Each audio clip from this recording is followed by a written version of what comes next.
Thank you, Kyle. Are you ready for your first question? Yes. Alright. While pairing for the Kasama program, you may receive multiple complaints on pairings. You may have some issues on reveal night itself or even the week before and experience complaints about pairings being biased and unfair. As a social activities chair, it is also easy to forget that other people outside of your friends are involved in the program. How do you respond to issues and structure the system to minimize bias and ensure that all participants feel like the process is equitable, intentional, and respectful? Thank you for your question. Although the position of the social activities chair is a role that is given to one person, the social chair isn't something that only one person has to bear responsibility for. I know this because I know that Lonnie has a lot of friends that that helps her with things such as like the committee when it comes to picking up for fall or spring. And something that I really admire about her is that even though she takes a lot of responsibilities for herself, she also has a lot of people that she can depend on. And I feel like once you understand that you don't have to bear such responsibility on your own personal shoulders at the same time, it'll make it easier for you to go with any kind of planning out there. To add on to that, I just wanted to say that your pairing and your choosing does not define who you are. Being in the lineage that you were paired for does not determine who you can hang out with and who you are supposed to be with. I feel like although they can give you a great assistance in who you in expanding your friend groups, but overall, the people who you hang out with all depend on yourself and what you do to make that your own. Thank you. Alright, are you ready for your second question? Yes. The Kasama program sees a large volume of applicants each semester. In recent semesters, the number of applicants outweigh the Kuya Ates. As a result, not every outing that applies will be paired with a Kuya Ate. How will you make an active effort to promote inclusivity following the events of reveal night to acknowledge those that did not get picked up, while still celebrating those that did have a successful pickup? Could you repeat that question, please? Yeah, the whole thing? Yes. The Kasama program sees a large volume of applicants each semester. In recent semesters, the number of outing applicants outweigh the Kuya Ates.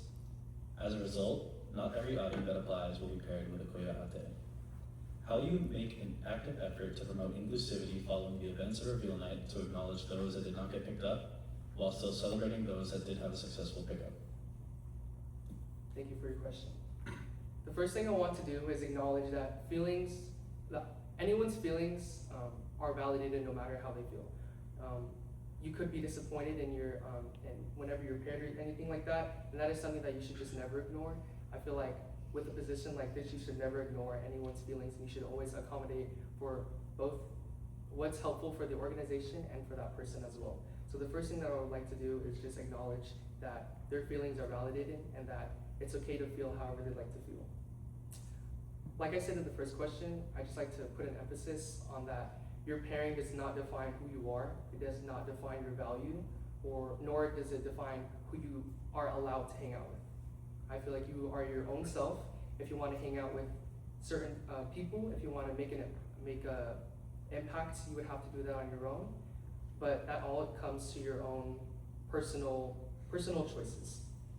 In terms of solutions, I feel like the one thing that I'd like to do is have a pre and post of spring and fall pickup to make sure going with everyone, texting everyone as much as I can, communicating with my committee, and in terms of how the pairings are going, how the lineage is going, and just seeing how the chemistry is pushing through.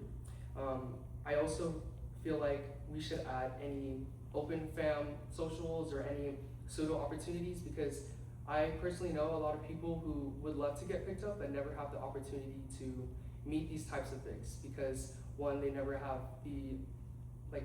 yes, we have friendship games, but in the fall, but in the spring, it's very limited to the things that you are allowed to, the things that you can participate in, besides FACN and things like that. So I feel like having more open events that specifically emphasize on pseudo opportunities will help with those who did not feel like, those who did not get paired originally. Can you please repeat the last part of your question? Yes. How will you make an active effort to promote inclusivity following the events of Reveal Night to acknowledge those that did not get picked up while still celebrating those that did have a successful pickup? Continuing on, for those who did get picked up, the first thing I like to do is just congratulate them, and like I said, have those post pickups and see how things are going, and just congratulating them on their lineage, their line, their fans, making sure that everything is all right. If it's not, then I will make accommodations with our committee as well to make sure that we can both fulfill anyone's conflicts or anything like that. Thank you. Okay, are you ready for your last question? Yes. The Kasama program is the biggest event that the social activities chair hosts every semester. With such a big responsibility, you must know your big why in order to facilitate an authentic mentorship program. What inspires you to take on the Kasama program? How do you plan on relating not only to your personal whys in your program, but also the Katupunan clause into the program? How will your Kasama program be different from the rest?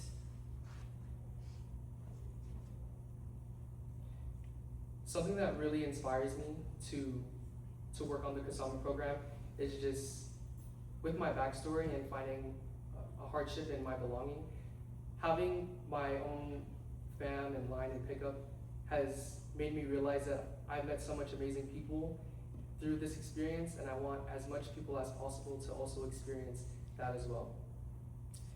People that inspire me are my bigs at the KC, and Lonnie also inspires me every day just to see like everything that she does in terms of her own self-worth and how she works with others, which also, and seeing more people work with each other makes me feel more inspired to become better for not only myself, but for those that I can work for. Can you please repeat the question again? The entire question. Yes, please. The Kasama program is the biggest event that the social activities chair hosts every semester. With such a big responsibility, you must know your big why in order to facilitate an authentic mentorship program. What inspires you to take on the Kasama program? How do you plan on not only relating to your personal whys into your program, but also the Kakapunan clause into the program? How will your Kasama program be different from the rest? In terms of the Katupunan clause, I like to say that it focuses on the aspects of unity and collective action, as well as what the chairperson who came to speak earlier today was saying, that Filipinos were feeling oppressed, and I feel like since we all share the same culture, it is important for us to have that unity, and so that we should all support each other in marginalized communities. I also feel like we should educate others on this clause and seeing like where we came from our roots, so that we can implement it into newer day things like events and things like that. Sorry, could you just repeat the last part of the question? Yeah. How will your Kasama program be different from the rest? My Kasama program will be different from the rest because one of my main things that I am for sure thinking of doing is that although we have FG practices in the fall, I know we're all aware of FG depression, and we all really hated that, and we just didn't like that feeling. I'm planning to create another activity that Samahan members can do in order to build relationships and connect in a more personal way, so that in the spring we could also have those genuine connections that we made during those fall for those who weren't allowed to, or those who weren't open to FG practices at the time. Thank you.